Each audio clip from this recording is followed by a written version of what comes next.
is military power. Last time we discussed Machiavelli. Tonight our topic is Thomas Hobbes. So Thomas Hobbes is the first in a series of writings who write about something called a social contract. So a social contract is an agreement among people to form the society in which they live.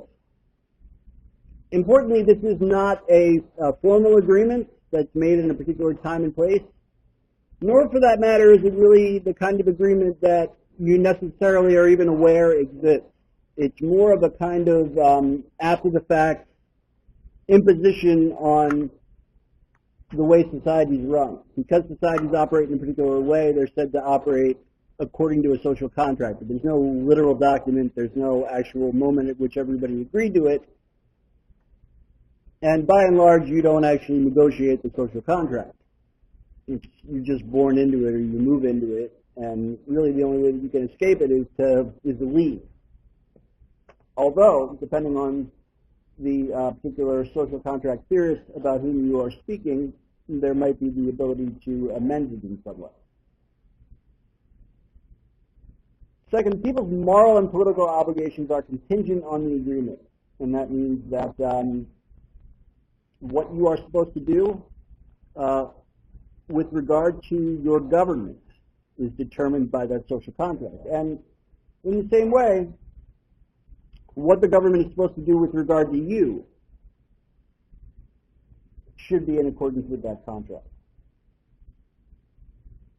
As I already mentioned, it's not an actual contract, it's more of a thought experiment.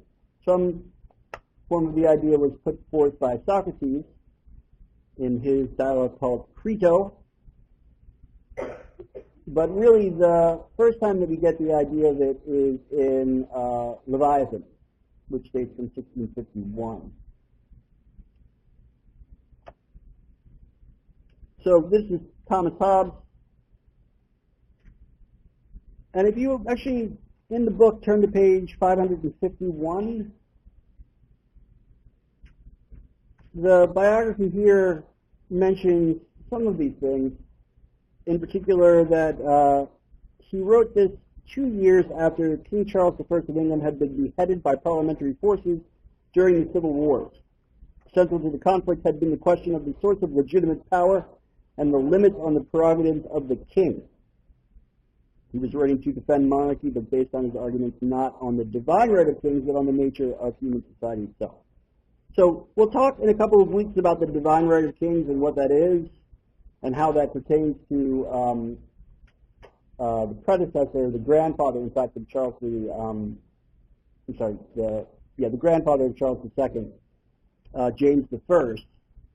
But the key thing to sort of realize about the English Civil War, in a nutshell, is that it was a dispute that arose between, on the one hand, the king, who believed in this idea of divine right, and basically the idea that what he said was going to be the law of the land, versus the Parliament, which today is the lawmaking body in the United Kingdom, but back then served as more of a kind of advisory role.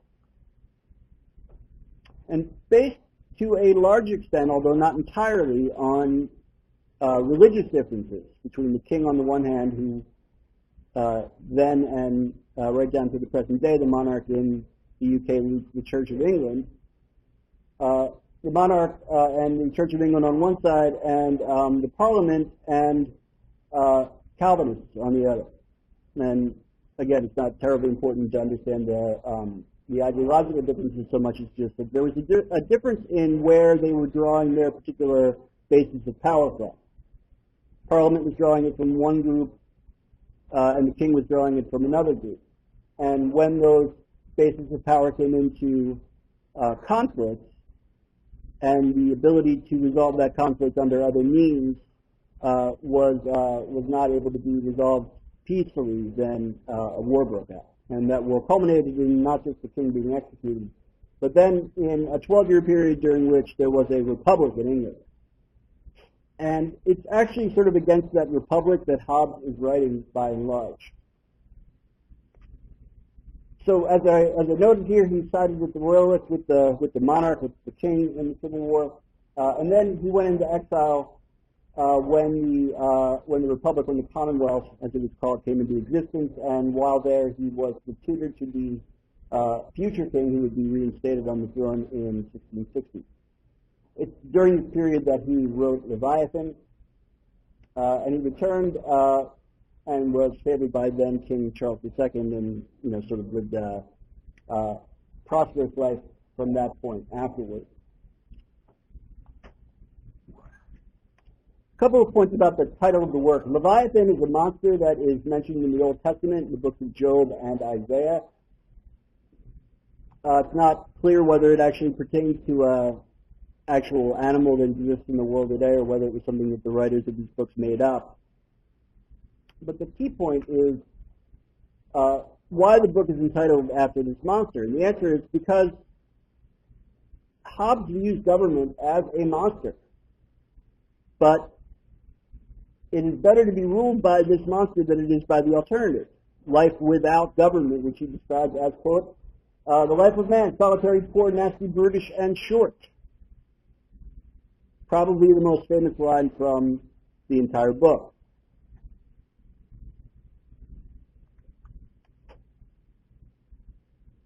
So, any questions before we look at the reading itself? Yeah. Sure. Oh. That one?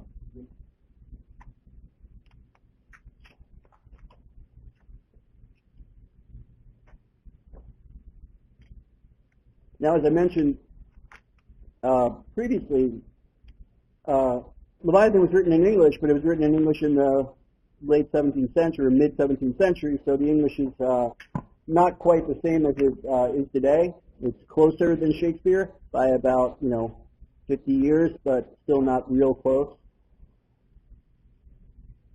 We have only 4 pages, but it is a pretty dense 4 pages.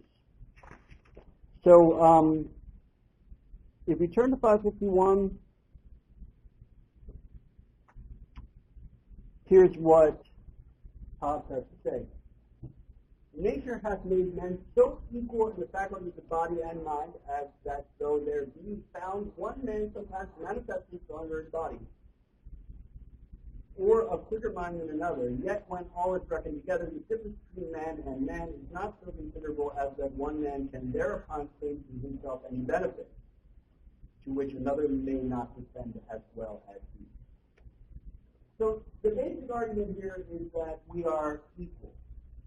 Yes, it's true that some men may be stronger than other men. Yes, it's true that some men may be smarter than others. But the difference is not so great, he says, that there would not be some way in which any person cannot get the better of another person, particularly if they're too much together.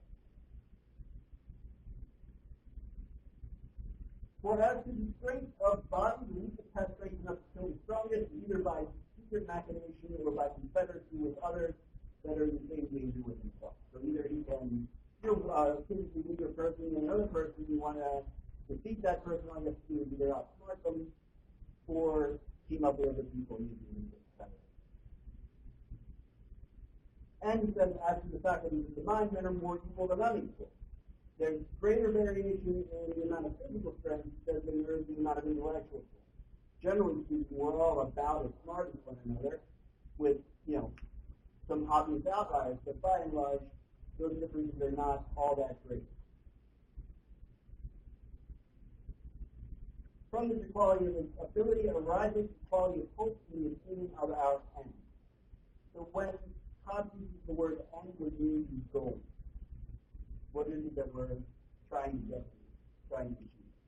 And therefore, if any two men desire the same thing, which nevertheless they cannot both enjoy, they become enemies. And the way to their end goal, endeavor to destroy or subdue one another. Resources are limited, remember, as though when two people want the same thing, conflict arises. And you have your choices. You can destroy one another or subdue one another. But in both of those cases, it's likely that some amount of force is going to come to the play. If one plant kills ill or possesses covet of convenient speed, others may properly be expected to come prepared with forces united to dispossess and deprive him, not only of the fruit of his labor, but also of his life or liberty. So another problem with the use of property is not only that force is used to resolve these disputes, Hobbes says, but also that usually the force that's necessary to deprive a person of his property is not the limit of the force that's used. Instead, you're likely to go overboard, and that person will be killed or be enslaved, which is not necessary to the resolution of the dispute over property that labor law does have. So, question about the first case.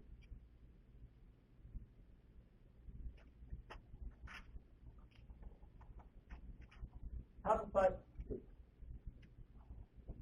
So that in the nature of man we find three principal causes of quarrel. First, competition. Second, diffidence.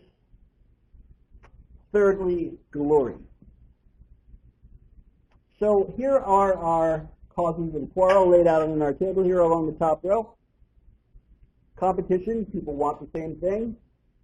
Diffidence, which is the archaic word for fear, basically. Today it means shyness. Back then, fear.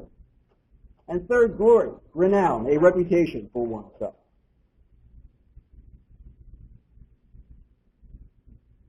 The first, Hobbes says, maketh men invade for gain. The second for safety, and the third for reputation. So when Hobbes says invade, basically what he means is use violence, or use aggression, use force. So the first use violence to make themselves master of other men's persons, wives, children, and cattle. So here are the types of quarrel according to Hobbes. In the first case, when people want the same thing, and the cause of that thing is a gain of some kind, a material gain of some kind, then the means that are used to resolve that conflict are violent. When fear is the motivating factor, he says, and safety is the thing that is sought, then the means that are used are going to be more defensive rather than offensive. Instead of using violence, you'll use violence only if pushed to use it.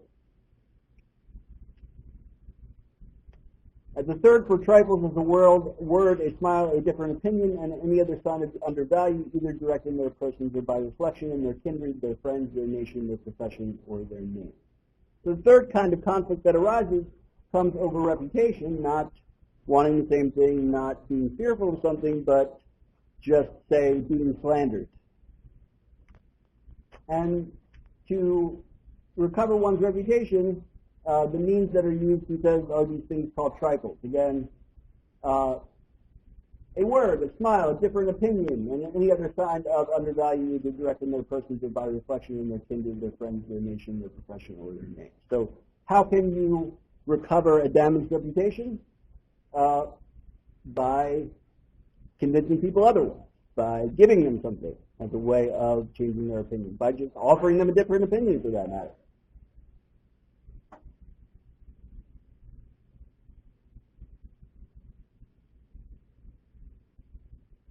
Hereby, he says, it is manifest that during the time men live without a common power to keep them all in awe, they are in that condition which is called war. And such a war is of every man against every man. So this is Hobbes' idea of what life without government is.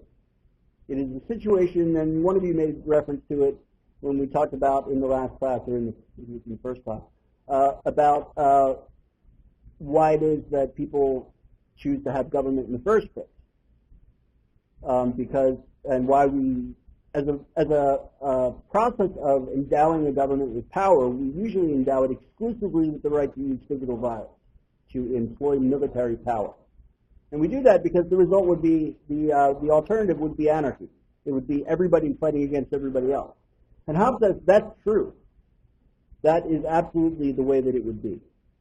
And that's why government, although the way that he lays out government will be not a particularly desirable one from the standpoint of where we are, is one that he says is better than the alternative, because although the government might be awful at times, it's better than a situation in which you have literally no protection from whatever conflict arises next. And in those cases where it is one of fighting over property, it's likely to be a violent one. Whatsoever, therefore, is consequent to a time of war where every man is enemy to every man, the same is consequent to the time wherein men shall live without other security than what their own strength and their own invention shall furnish them withal. So in a situation where everybody's fighting with everybody else, the extent of your security is how well you can defend yourself. In such condition, there is no place for industry because the fruit thereof is uncertain, and consequently no culture of the earth, no navigation, no use of the commodities that may be imported by sea, no commodities building, no instruments of moving and removing such things as require much force, no knowledge of the face of the earth, no account of time, no arts, no letters, no society, and which is worst of all, continual fear and danger of violent death. So what are the longer-term consequences of living in a situation where everybody's fighting everybody else? Because the answer is you don't get anything else done. And you, psychology major? Not a stable psychology major. Maybe you've ever heard of Maslow's hierarchy of needs. Maslow's hierarchy of needs, not psychology of needs, but Maslow's hierarchy. And so somebody tell me what Maslow's hierarchy of needs is. Yeah.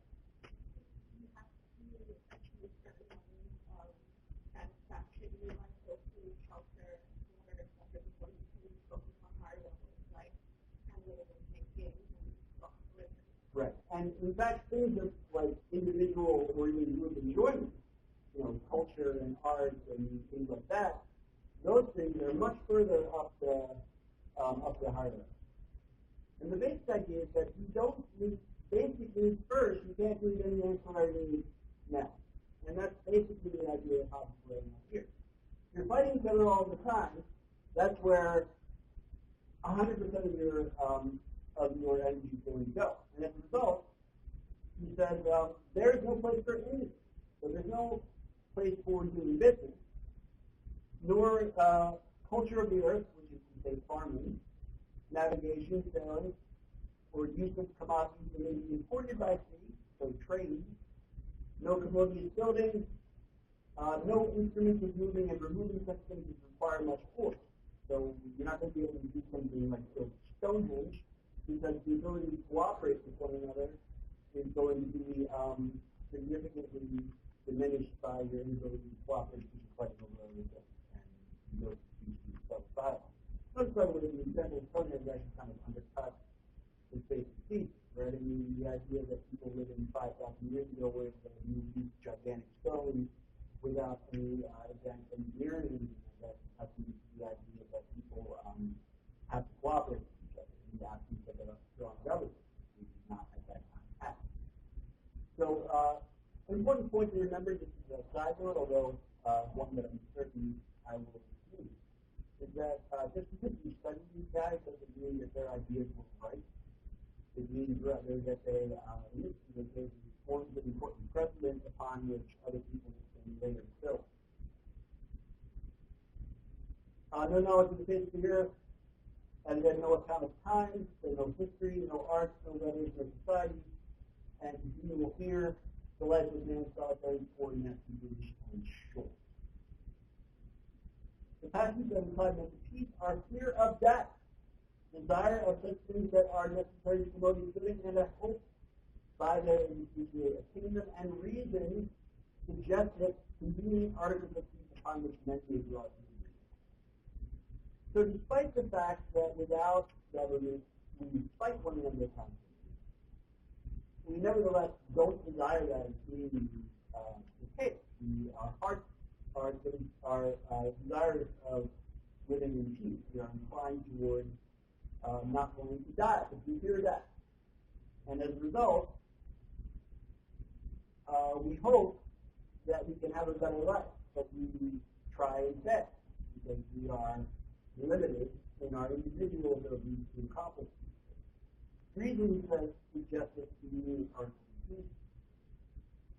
And because the condition of man has been declared in the preceding chapter as the condition of war of everyone against everyone, in which case everyone is governed by his own reason, and there is nothing he can make use of that may not be a help to him in preserving his life against his own followers, that in such a condition every man has the right to everything, even to one another's body. So there's a tension basically that exists here. On the one hand, we're all fighting each other constantly, but on the other hand, we have reason. What is reason, by the way? This is the big idea of the day in the mid-17th century, so it can help us understand what it means. Right? Sorry? Because a little bit beyond now, it builds on now, certainly. We say that human beings are distinguished from other animals by virtue of having reason. So, is it just the absence of the tail? What is it that we have yet? So consciousness is a big part of it too. What does consciousness give us, by the way, that we wouldn't otherwise have? Like the running commentary in our head. We're able to deliberate and plan and weigh ideas, most importantly, competition here, weigh one idea against another and decide which is best. And ideally, and this is a big idea when Hobbes is writing in particular, the big idea is that if we weigh ideas against each other and we base our decision of which is better on evidence and logic, then we'll draw the best conclusion and we'll choose the truly better idea. And that, it is said, is what distinguishes us from the animals. And yes, consciousness is a big part of that. Consciousness allows us to think about how we think. If we're making incorrect assumptions on the basis of what we see, hear, so on and so forth, we can say, well, to ourselves, within our consciousness, well, gee, maybe that's not the best way of looking at that. You consider it from the standpoint of, like, a dog. Dogs are just basically bundled with drive. You can, sort of get them to rechannel their drive, and it's basically just conditioning. Don't eat the food on the table. How do I get my dog not to eat the food on the table? Well, for my dog, it's important that I be in the room with him. I'm not eat the food on the table. But if I'm in the room with him, and try to teach him not to, then I have to say, no, bad, and he's very good. And then that conditions him to know that when he gets the urge to do something like that, he has this memory of the feeling that maybe it's not supposed to do. But there's no deliberate process. He doesn't say, hey, I think I'll go get that food up there. Oh, wait a minute, maybe that's not the best idea. It's a much more automatic kind of reaction for an act. So, on one hand, we have violence and conflict being involved by violence, and that gives rise to a state of war. On the other hand, we are reasonable creatures and recognize that's not actually a good thing. So here is the conflict that is not only within each of us, but also that is among us, between us. And when it says this notion about it followeth that in such a condition every man has the right to everything, even to one another's body. It means two things. On the one hand, it means, as already established, that the stronger person is going to get whatever it is he wants. And so if I want to enslave you, I can do that. If I'm strong enough to enforce that as you. And therefore I will have the right to your body, because the only thing that makes it right in this particular environment is great stress. But it's also the case, he says, that, and he sort of follows this up in the subsequent page, and therefore, as long as this natural right of every man to everything endures, there can be no security to any man, how strong or wise soever he be, and living up to time in the future ordinarily allows him to live. So there's a lot on that page. So pause here for a moment, and if you have questions, ask them. Okay. Top of 555, history, if there be no power erected, or not great enough for us to serve the any man will and may lawfully rely on his own present art his intelligence, for caution against all other men. The only way to erect a common power as may be able to defend them from the invasion of foreigners and the injuries of one another, and thereby to secure them in such state as that by their own interfered by the fruits of the earth they may nourish themselves and live contentedly, which confer all their powers upon one man or upon one assembly of men, that they reduce all their wills by plurality of voices into one will. So, how do we prevent war, which, because it's a natural consequence of everybody just using their physical power against anybody else? How do we do it? Because, well, we agree to endow the ability to use violence on a single person or a government. And therein to submit their wills, everyone to his will, and their judgment to his judgment. This is more than consent of concord, it is a real unity of them all in one and the same person, made by covenant of the humanity of man. So, here's the important part about what he says happened, or happened, because he's writing sort of in past tense, is that because all of the things that we recognize that maybe the whole fighting violence thing is a great thing, because although we may be individually strong, we're sort of worried about things like, well, what about when I'm dead and my children have to defend all my stuff? Do I want them to have to be subjected to the kind of violence that I've had to be subjected to? Are they going to be strong enough and so on and so forth?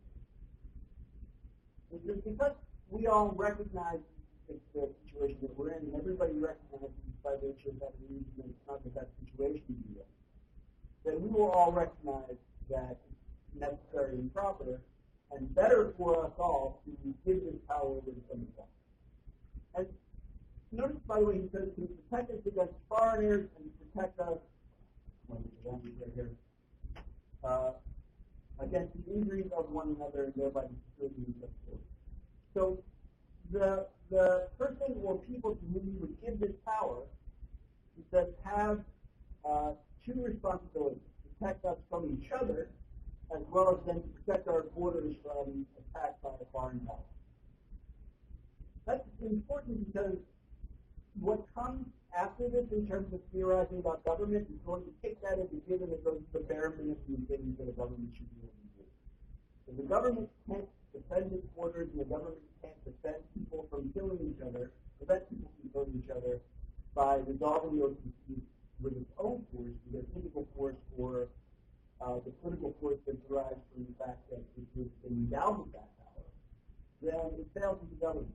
It's no longer a viable way of doing it. And from Hobbes' standpoint, by the way, that means it has to be given tremendous power. Because only if the government is given tremendous power can it guarantee those particular things. Second important thing in this paragraph is that he says that this is actually not just an agreement that is made with the person or people to whom this power is being given, but it's actually an agreement that's being made among and between each and every person within that society.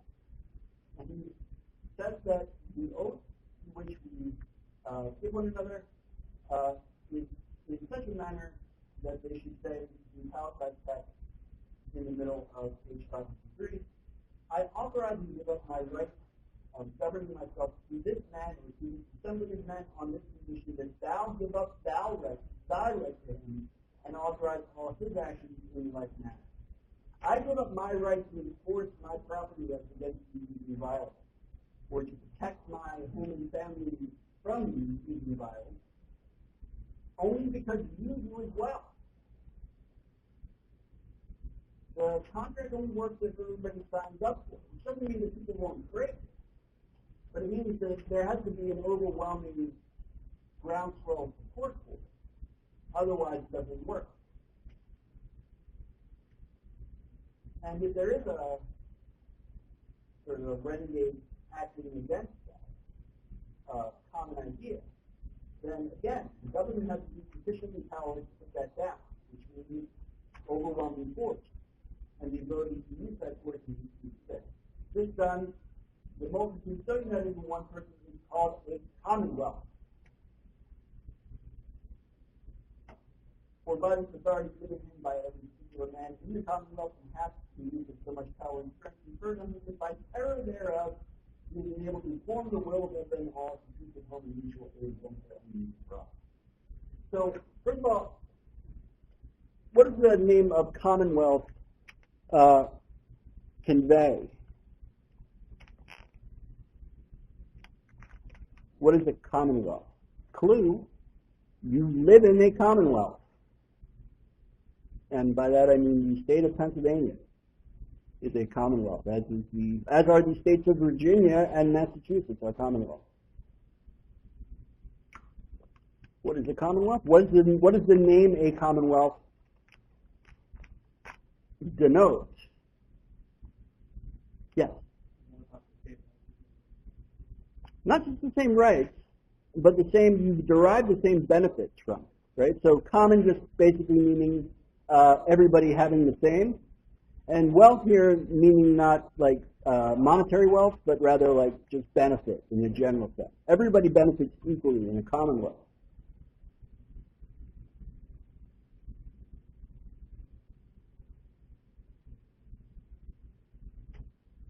And the second important thing here is this line after the ellipsis, about 2/3 of the way in that paragraph. For by this authority given him by every particular man in the commonwealth, he hath the use of so much power and strength conferred on him, that by terror thereof he is enabled to form the wills of them all.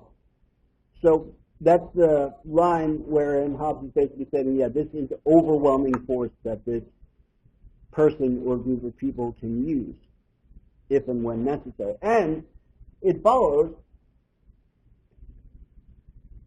the mere fear of that power should be sufficient in most cases to prevent somebody from getting out of line.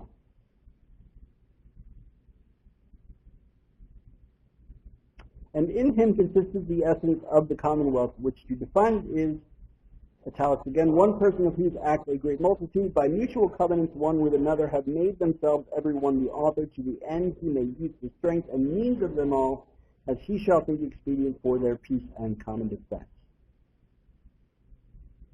A covenant, by the way, how is a covenant different from a promise or an agreement?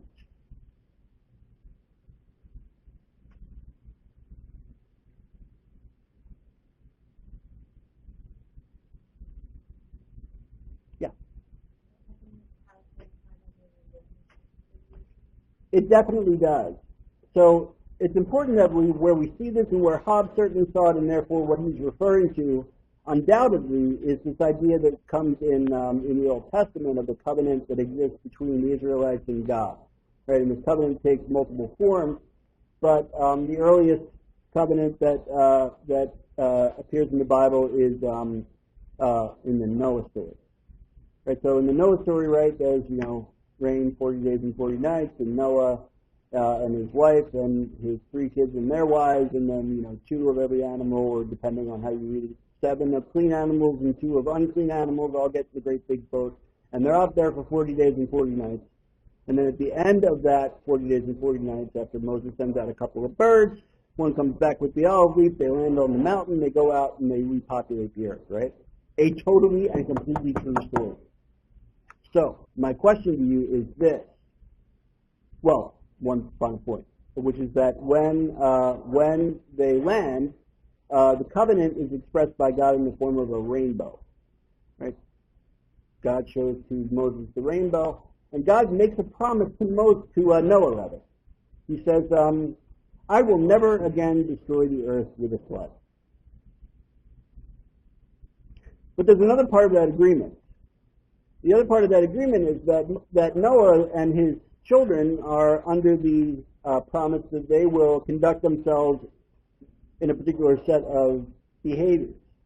They won't kill each other, and they won't steal from each other, and all these things that get much more clearly codified with Moses, but that have their predecessors in the Noah story. So notice the important part of that covenant is that not just that Noah and his sons and their wives and their progeny make a promise, but that God makes a promise also. So the important thing about a covenant is that it's reciprocal, that both sides promise to me. If I promise you, one of you, I'm going to give you an A no matter what, that doesn't actually put on you any responsibility to do anything. Everything's on me.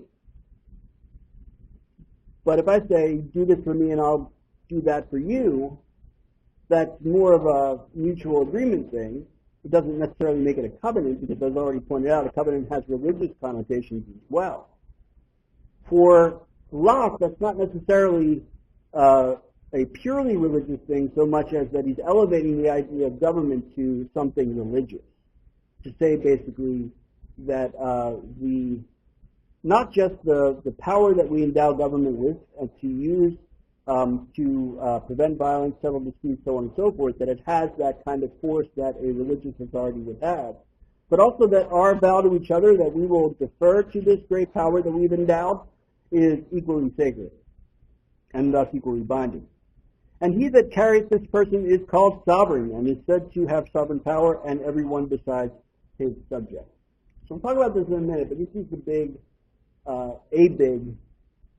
endowment that Hobbes leaves us, is the idea of sovereignty. So what happens after we do this? After we have entered into our social contract, each with each other, and then as well with the sovereign, which may be, again, a person or group of people,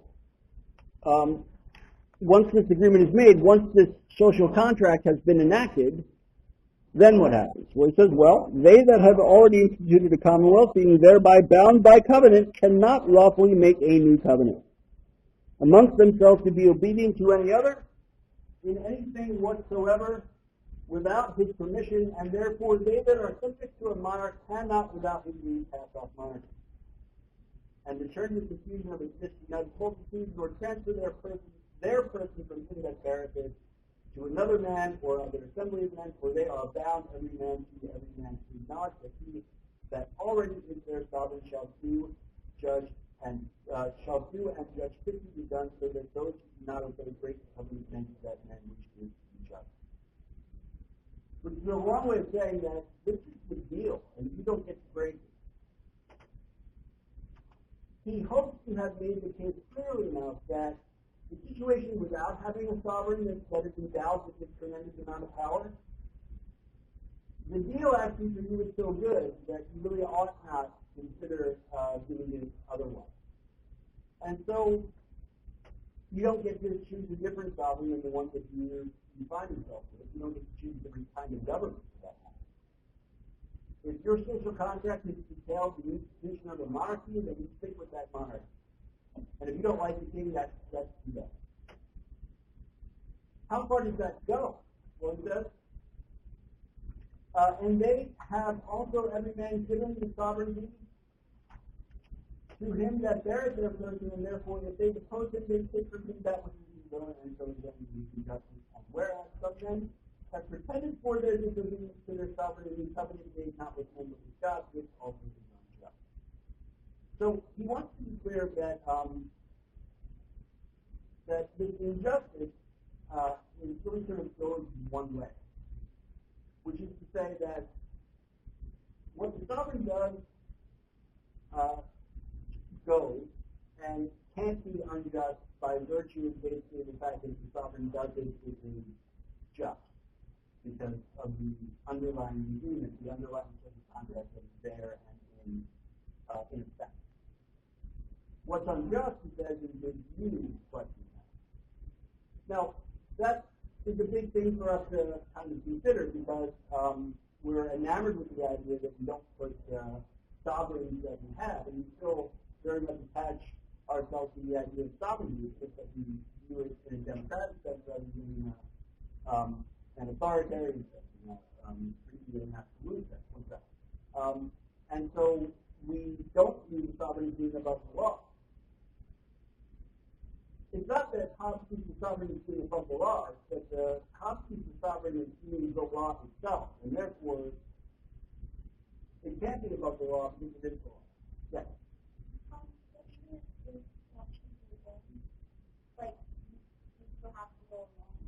Yes.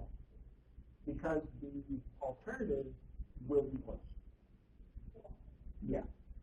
Now, and so this is, and we'll double back on this in a minute, but it's important again to remember the historical context in which he's writing. And that actually really informs the last part of this paragraph. But before we get there, so just to sort of underscore this last point, there cannot be disobedience in God, basically.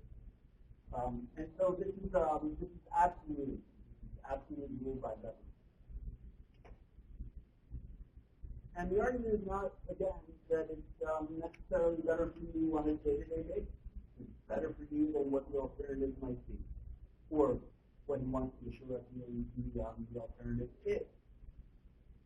Now, remember that all this is going on in the midst of the aftermath of the Civil War, the killing of the king and the overthrowing of the monarchy, and the institution of something that calls itself the Commonwealth.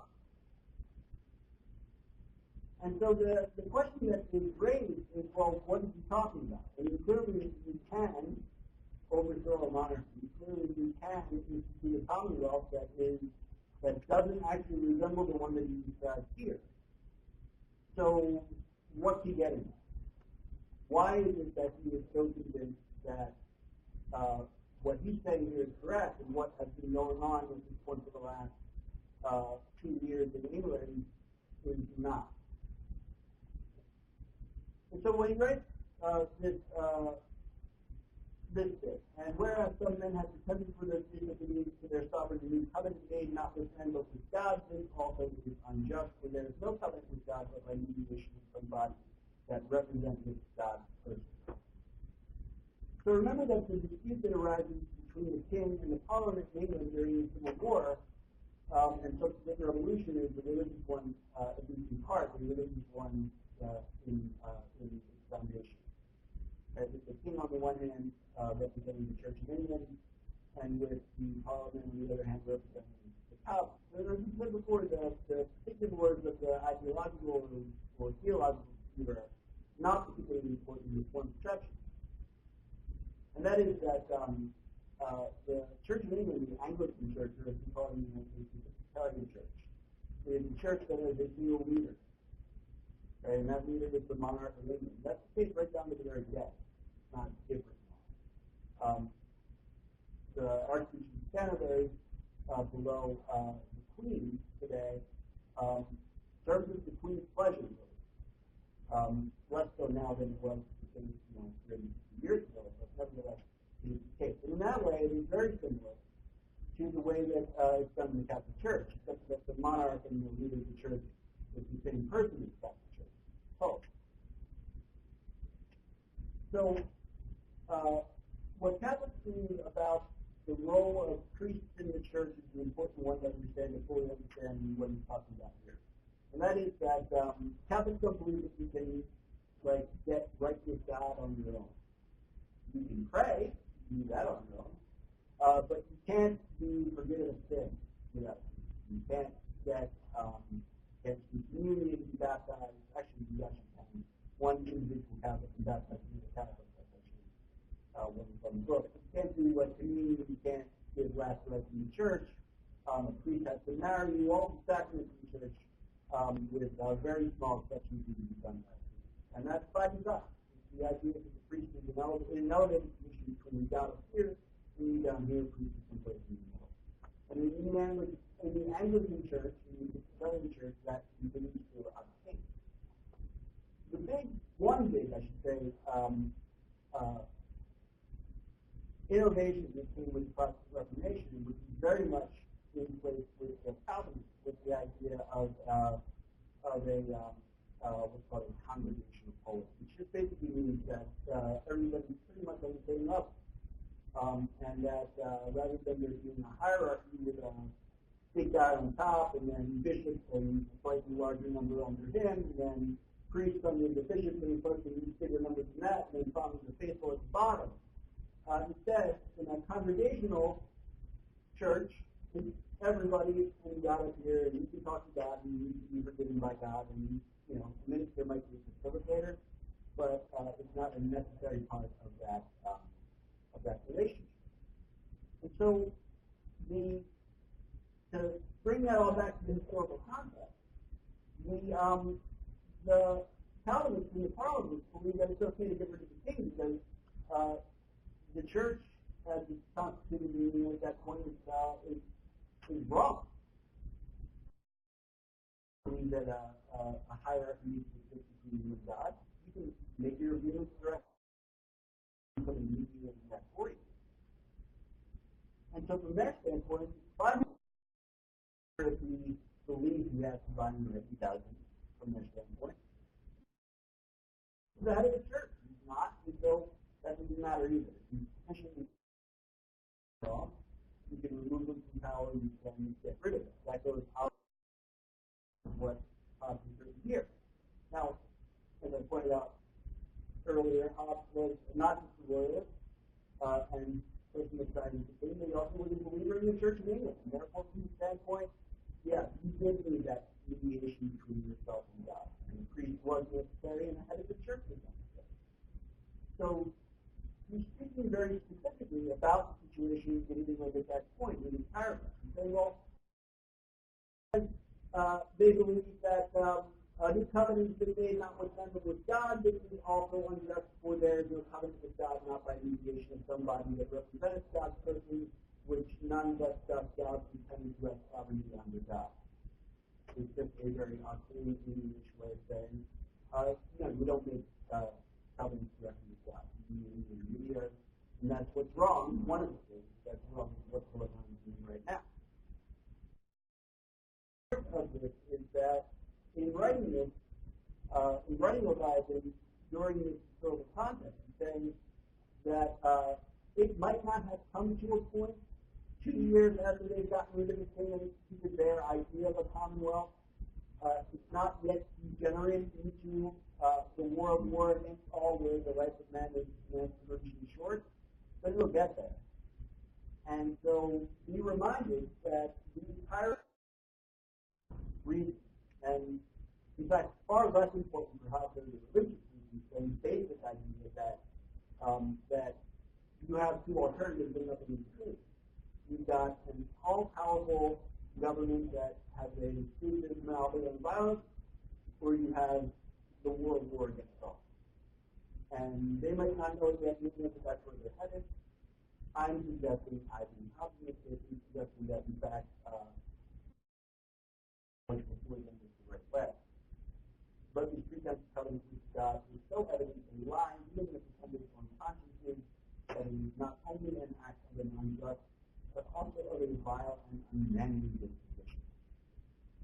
You will find, although it certainly has decreased over time, that this is the case in your ancient literature right down to the early modern period, that if you really want to insult somebody,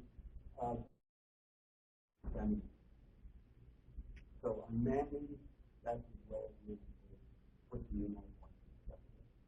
Consequently, none of the sovereign subjects by any pretense of forfeiture can be free from his subjection. So our final line in the reading just reminds us that this is the agreement. You get protection, it gets power. And hopefully, that's how a just manner, but there's no guarantee. And if it's not exercised in a just manner, that's your cross to bear, basically, because the alternative is much worse. So as I mentioned before, this notion of sovereignty doesn't originate with Hobbes, but Hobbes sort of gives it one of the earliest in this book. Again, supreme authority over a group of people, not necessarily a single person, it can be a group, but because the prevalent form of government through most of human history has been monarchy, that's usually the way it's going to relate itself. According to Hobbes, there are two traits. First is that sovereignty is absolute. Sovereignty is the final authority.